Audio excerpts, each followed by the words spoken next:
الحمدللہ وحدہ لا شریک لہ والصلاۃ والسلام علی من لا نبی بعدہ۔ اس وقت ترکی میں سوغد بازار جہاں پہ ارطغرل غازی کی قبر ہے، میں وہاں پر آیا ہوں اور بطور خاص اس شخص کی قبر پر فاتحہ بھی پڑھی ہے، سلام بھی پیش کیا ہے، ان کے لیے کی اولاد کے لیے دعائیں بھی کی ہیں اور دنیا بھر کے اسلامی ممالک کے لیے دعائیں کی ہیں۔ اللہ تعالیٰ دوبارہ خلافت کو زندہ فرما دے، اللہ تعالیٰ کے سنائے کا نام کو قبول فرمائے۔ یہ اس وقت ارطغرل غازی کی قبر ہے اور آپ اس کو دیکھیں، قبر کے اس طرف تقریباً 12 ممالک کی مٹی میں رکھی ہے اور اس طرف بھی تقریباً 11 ممالک 23 ممالک کی مٹی رکھ کے اوپر ہر ملک کا نام لکھا ہوا ہے، کئی ممالک یہاں پرچم ہیں اور الحمدللہ اللہ تعالیٰ کا بہت بڑا کرم و شکر ہے کہ اللہ پاک نے ان حضرات کے آنے کی اور دیکھنے کی توفیق عطا فرمائی۔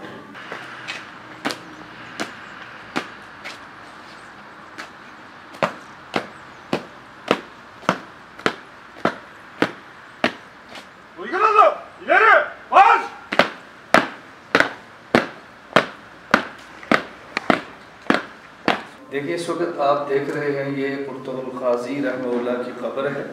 اور یہ یہاں پر آپ دیکھیں کھڑکی ہے اور کھڑکی کے اوپر آپ تحریر لکھی ہوئی آپ پڑھیں کہ یونانیوں نے 1921 میں آ کر ان کی قبر پہ گولیاں ماری تھیں۔ یہ گولیوں کے نشانات آپ بالکل واضح آپ دیکھ رہے ہیں۔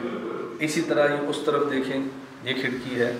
اور یہاں پر بھی گولیوں کے بہت واضح نشان آ رہے ہیں۔ تو آپ اس سے ذرا اندازہ کریں،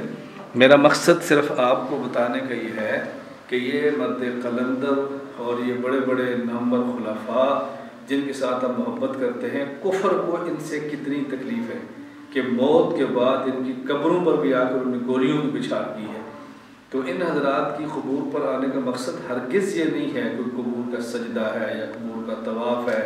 یا کوئی اور چیزیں ہیں۔ مقصد یہ ہے کہ آدمی آتا ہے، فاتحہ پڑھتا ہے، سلام کرتا ہے، دعا کرتا ہے ان کے لیے اور ان کو دیکھ کر آدمی کے اندر ایک خلافت کی ایک تحریک پیدا ہوتی ہے، جذبہ بیدار ہوتا ہے کہ یا اللہ جس طرح لوگوں نے کام کیا تھا اور ایک 3 بر اعظم میں خلافت کا نظام قائم کیا، اسلام کا نافذ کیا، نظام نافذ کیا، اے اللہ تو ہمیں بھی توفیق عطا فرما کہ ہم اسلام کی نشأت ثانیہ کے لیے بھرپور کردار ادا کریں۔ اللہ تعالیٰ ہم سب کو توفیق عطا فرمائے۔